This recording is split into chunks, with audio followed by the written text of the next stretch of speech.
What a beautiful day. Oh my God. Well, needless to say, spring is here and it's grass cutting time.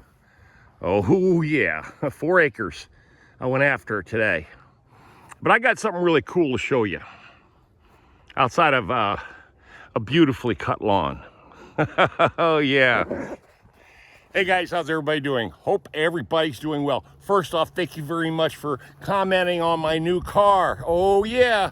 Now there's a couple people out there think that that's the wrong car for me, or that's not what they think I should be driving, because I'm usually driving trucks or vans. But remember, this is a retirement gift to me, and I wanted to get something economical, something that I could drive forever and get good gas mileage. And so far, let me put it to you this way. 119 miles. I went 119 miles and only burned a quarter of a tank.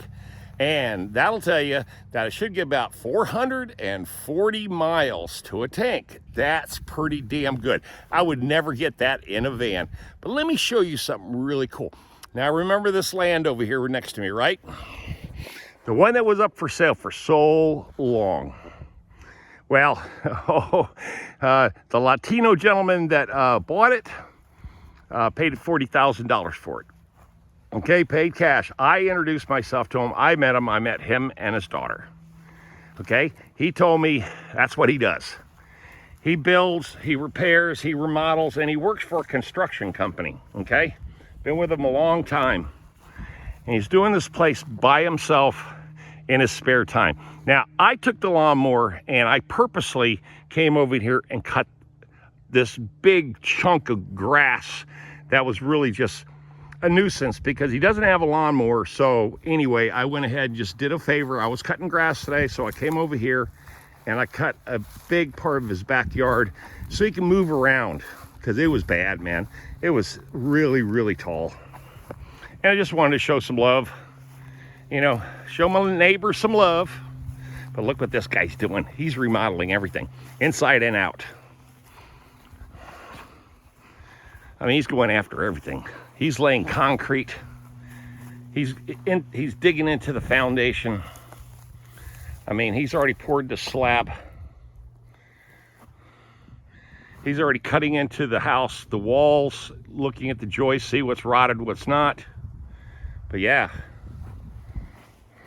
I knew this guy was creative, and this is exactly what I expected. This is exactly what I expected this place to have to bring some new life into it. I needed somebody who was creative enough to come in here and get this thing done. And I mean, he is going after everything. See, he's working around the foundation and the walls. And man, he's gonna bring this place back, man. He's already done. Look at the amount in the trash. And that's his chair over there. Sit down and look at his progress. But yeah, he's gonna make this place happen. That's all I can say. He's gonna make this place happen. But I thought I'd show you this. He actually knows. He's actually seen the videos of this house, that the 2 videos I did that went viral, of me talking about this. But here we go. I cut all this for him. Okay, just cut this down because it was that. I mean, Jesus, you know, talking about 12, 18 inches tall. So I gave him a little spot back here.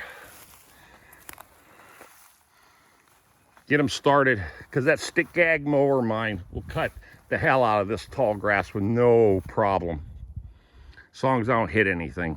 But there you go. Progress, bro. Progress. And I tell you what, I bet you by Christmas, this place will be livable, because he's rebuilding the inside too. Man, 40 grand.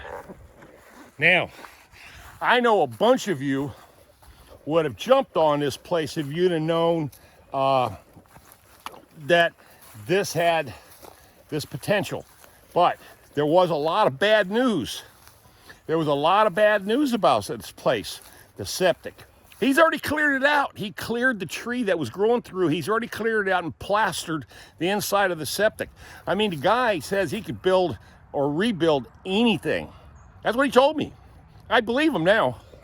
God, they cut a path through here. Just allow them to walk around a little bit. Because, you know, it's summertime, man. There's snakes freaking everywhere. Or spring, there's snakes everywhere. You know? That way, at least he could walk parts of his property. But yeah. And also, too, I'm going after my stuff big time. Big time. We have to walk around. But now, that 28 acres is locked down and secure. No one's going to mess with it because that young family ain't never sell it. I'm never going to sell my 4 acres. Now that 5 acres is sold, done deal, man. I'm right in the middle. I already know both my neighbors are not going to go anywhere. Since I'm the oldest between the 2 neighbors, because this guy here, he's giving it to his daughter. And I met his daughter too. And she's definitely probably only in her late 20s. This couple over here, they're in their late 20s. And they've already got 3 boys. You know, and they got a hell of a farm. They got a farm going too. So anyway, but my thing is that when I retire, which is now 90 days away, 90 days away. I've got everything now. Everything is all accounted for. Equity and everything. I got all the vehicles I need. I got my boat. That was the big thing, is having, this is my toy. My other van is going to tow this, the O2. That's what it was designed to do, is tow that. That's my work van. It tows that. Okay? And the only other thing I've got now, because I've consolidated down, is that. And I use that for hauling materials and whatever. And I've got my Skag, and I've got my 4-wheeler. That was what this whole thing was about. Selling all the expensive high-end assets, converting them into cash, liquidating everything down, flipping everything into money markets that are high yield, drawing interest off of those, reinvesting the money, and buying the kind of things that I want that'll also serve me long term, and also too be extremely reliable and extremely economical. That was the game plan. I didn't know exactly every little detail that I was going to, you know, things I was going to do, or buy. But everything has to kind of unfold. It had to unfold in front of me, and I had to give it a lot of consideration. As you know, I think a long time about a lot of things before I pull the trigger on anything. But yeah, getting everything cut, cleaned up. Everything's looking good. My little creek pond, oh yeah.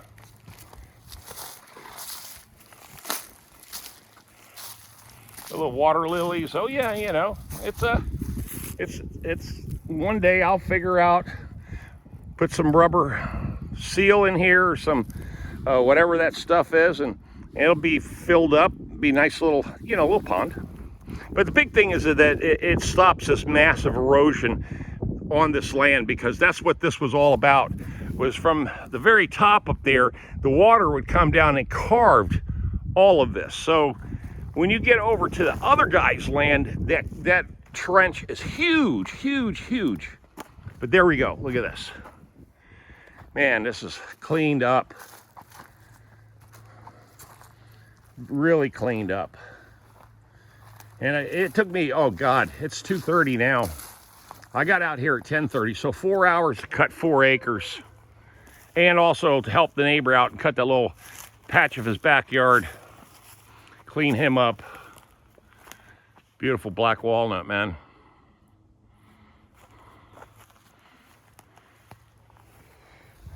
And here comes my boy. He always wants me to feed him. So he likes this grass right here.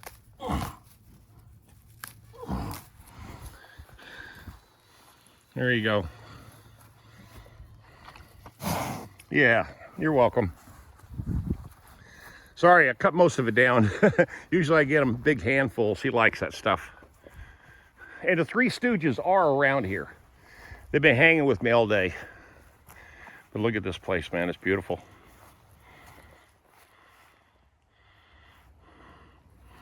So I got my neighbors, the farmers. Me, I'm the prepper homesteader.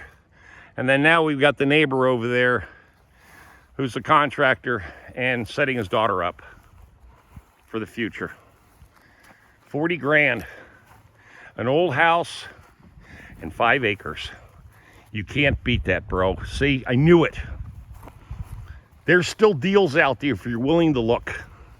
And you're willing to invest a little time and a little bit of energy and a little common sense and know-how. You can really, really put together one hell of a cheap, good-looking piece of land and a homestead. Now, over the years, I'm sure they'll do something with all the wood, the 3.5 acres that's back here that's heavily wooded, but extremely hard to get to. That's the big problem with that part of the land over there. But eventually, he'll make his way through there. He'll get trails and everything developed, and he'll be fine. I still have not figured out what this is. This tree is gorgeous. And over the last 9 years I've been here, this thing has grown, man. And it puts out one hell of a canopy. And then it has white flowers on it too. I mean, it almost dictates a dogwood. There's no way in hell a dogwood's this big. There's no way it's a dogwood. That's impossible. But yeah, look at this, everything's cut. Put that springtime cut on it, man.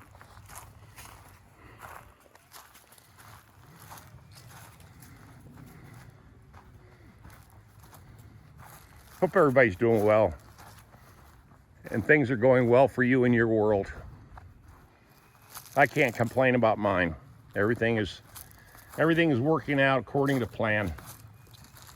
You know, what can I say? Everything's working out according to plan.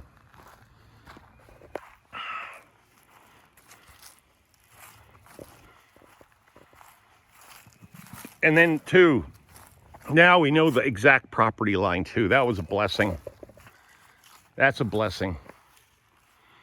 But there you go. The scenic view. Yeah. You can't beat it, man. This is what it's all about. One day I'll figure out if I'm going to live out here permanently, which really is not that far off. I mean, once I see exactly what my Social Security, how that's all going to play out, which is pretty straightforward stuff. I mean, I should get around $2,400 to $2,500. You know, that's it. Plus two, with my investments, YouTube, and also still working the hospital. I've got that contract, you know, already signed all the way through December. You know, everything's fine. I got multiple sources of income. You know, again, 7 months no smoking cigarettes. I'm now taking high blood pressure medication and get that under control. So in reality, I've got my health is in pretty good shape. I'm in pretty good shape. I feel good. And you know, all the plans and all the strategies throughout the years that I just kind of dialed everything in to the point where I feel, I really feel like I put everything in motion the right way. I've got everything in place the way I expected it to be. There were some changes, of course, but I think everything is working out for the best. On that note, you know me, this is Tom on the Off-Grid Farm, letting all you guys know that life is nothing but one big prep. You know, when some of the people comment, hey, you know, like about the new car, you know, what's this got to do with prepping? Believe it or not, it has everything to do with prepping. I'm prepping for future transportation needs, you know?